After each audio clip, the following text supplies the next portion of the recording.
Hello, my name is Isabella Canings, and I'm currently majoring in biomedical sciences on the pre-veterinary track. I choose to focus my project on improving communication between veterinary professionals and deaf clients, because accessibility in healthcare, including veterinary care, is something I believe should be available to everyone. This presentation is titled Pause and Signs: Best Practices for Communicating with Deaf Clients in Veterinary Care, and it explores strategies that veterinarians can use to provide more inclusive, accessible care for deaf pet owners, especially here in the Tampa Bay area.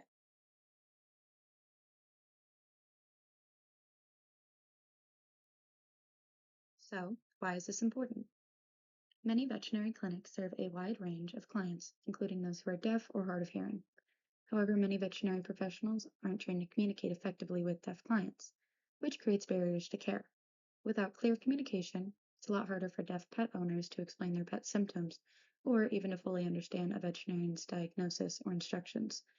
This can lead to misunderstandings, preventable complications, or even delays in care that could harm the animal's health. In Tampa Bay, there's a significant deaf and hard of hearing population.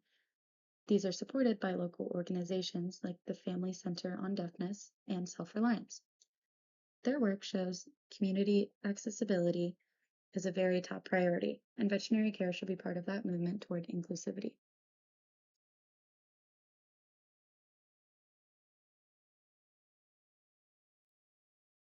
Now, let's talk about some of the barriers that deaf clients face when visiting a veterinary clinic. First, very few clinics have staff who know American Sign Language or ASL. This means that deaf clients either have to rely on lip reading, written notes, or bringing their own interpreter, if they even have one available.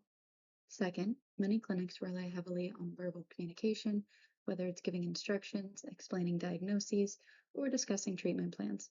Without alternatives like visual aids or interpreters, this puts deaf clients at a disadvantage. Now, in emergencies, these barriers can be even more serious. Imagine trying to explain your pet's urgent condition in a high stress situation without being able to communicate directly. It's not only very stressful for that client, it can affect the speed and accuracy of the care for their animal. These communication gaps can unintentionally exclude deaf clients from fully participating in their pet's healthcare decisions.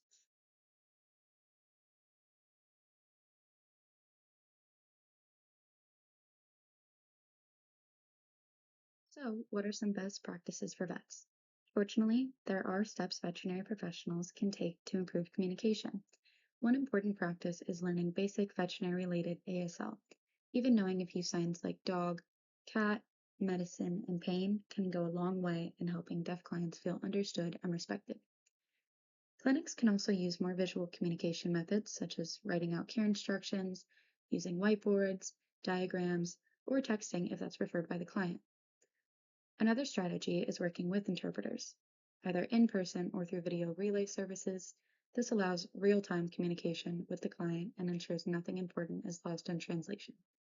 Some clinics also use assistive technology, like speech to text apps, which can transcribe spoken language into written text instantly. By implementing a combination of these strategies, veterinary clinics can create a more accessible, inclusive environment for deaf clients.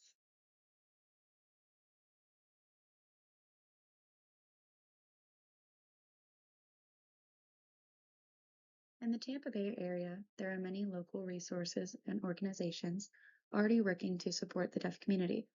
The Family Center on Deafness, located in Largo, provides ASL classes, advocacy services, and educational programs that can benefit veterinary professionals.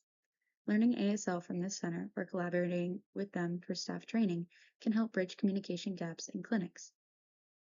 Another very valuable resource is Self Reliance, a center for independent living based in Tampa.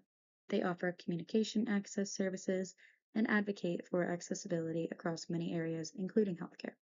Veterinary clinics could partner with Self Reliance to learn best practices for accessibility or to connect with interpreters and deaf consultants who can advise on creating a more deaf friendly environment.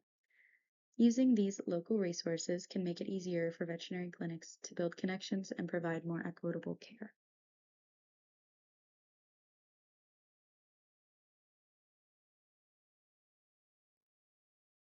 Now, why is this important to me? I chose this topic because I believe being a veterinarian is about more than just treating animals. It's also about connecting with the owners. As a future veterinary professional, I want to make sure I can provide care that's not only medically effective, but also inclusive and compassionate for every client.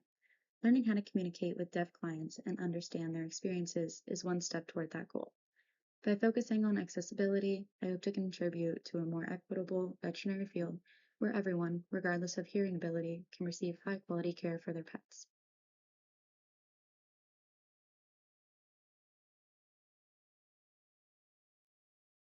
So, what can you do to help? Well, inclusive care doesn't require a complete overhaul of a clinic system. It can start with small, meaningful steps like learning a few signs, offering written instructions, or being open to using interpreters.